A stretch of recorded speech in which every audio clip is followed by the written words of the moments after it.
Hello friends, good morning. আশা করি তোমরা সবাই ভালো আছো এবং সুস্থ আছো। ফ্রেন্ডস, আজকের ভিডিওতে আমি তোমাদের সাথে শেয়ার করতে চলেছি যে অ্যাডিনিয়ামের যে সিড পট হয় সেই সিড পটগুলোকে কিভাবে তোমরা সেভ করবে। তো আমার অ্যাডিনিয়াম প্লান্ট 3টেতে সিড পট এসেছে, এখানেই তোমরা দেখতে পাচ্ছ। এই দেখো, প্রথমে গ্রিন কালারের হয়, তারপরে কালারটা আস্তে আস্তে এটারই দেখতে পাবে যে কালারটা আস্তে আস্তে চেঞ্জ হয়ে রেড হয়। এখানে দেখো ছোট্ট ছোট্ট দুটো এগুলো তৈরি হচ্ছে। এবারে আমি হ্যান্ড পলিনেশন করিনি, নিজে থেকেই এগুলো হয়েছে। এই দেখো, এইখানে দেখো, এটা গ্রিন ছিল প্রথমে, এটা রেড কালারের হয়েছে। কত বড় সিড পট। আর এইখানে তোমরা দেখতে পারবে, এই দেখো, এখানে দুখানা হয়েছে সিড পট।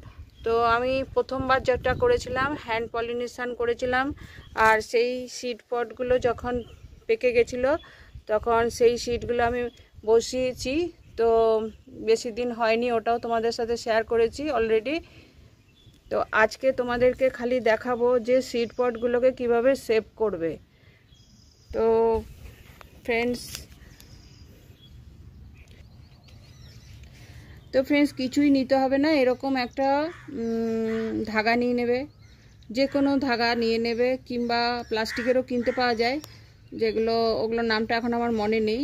সিম্পল এরকম একটা ধাগা নিয়ে নেবে। এই সিড পটটাকে ভালো করে এই ধাগাটা দিয়ে বেঁধে দিতে হবে। বেঁধে এই কারণে দিতে হবে, যখন সিড পটটা পেকে যাবে তখন আপনা আপ ফেটে যায়। ফেটে গেলে বীজগুলো যে থাকে ভেতরে, বীজগুলো বেরিয়ে যায়। কারণ বীজগুলোর দু সাইডে রোয়া রোয়া মতো থাকে, ওগুলো খুবই হালকা থাকে, আর সেই কারণে এগুলো হাওয়াতে উড়ে চলে যায়। কারণ আমরা সিড পটগুলো থেকে অনেকগুলো সিড পাবো এবং গাছ তৈরি করব, সেই কারণেই ওটাকে সেভ করে রাখা, আর কোনো কারণ নেই। যদি যাদের সিডের প্রয়োজন নেই তারা না বাঁধলেও পারে, কিন্তু যেহেতু আমরা গাছ তৈরি করব এটা থেকে,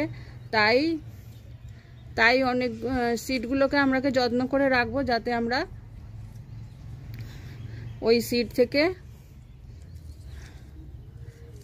আবার নতুন চারা তৈরি করতে পারি। আর খুব হালকা হাতে করব, যেন এটাকে বাঁধতে গিয়ে ছিঁড়ে না যায়, কারণ এটা এখনো কাঁচা আছে, এটা পাকেনি। তো এরকম একটা হালকা করে রশি দিয়ে বেঁধে দেবো, যাতে ফেটে বেরিয়ে না যায়।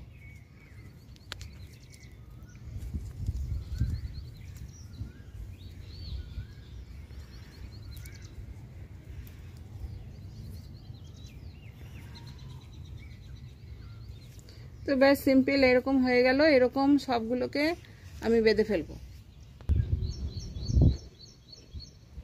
তো ফ্রেন্ডস, তোমরা দেখতে পাচ্ছ যে এইরকমভাবে আমি বেঁধে দিয়েছি। এরকমভাবে তোমরা ভালো করে বেঁধে দেবে। আর আমার গাছে এখন 1, 2, 3, 4টে হয়েছে আপাতত। আর তোমাদেরকে বলি, এই যে ছোট ছোট দুটো বেরোচ্ছে, দেখো, এগুলো বড় হবে। এগুলো যখন বড় হবে তখন আমি এরকম বেঁধে দেবো।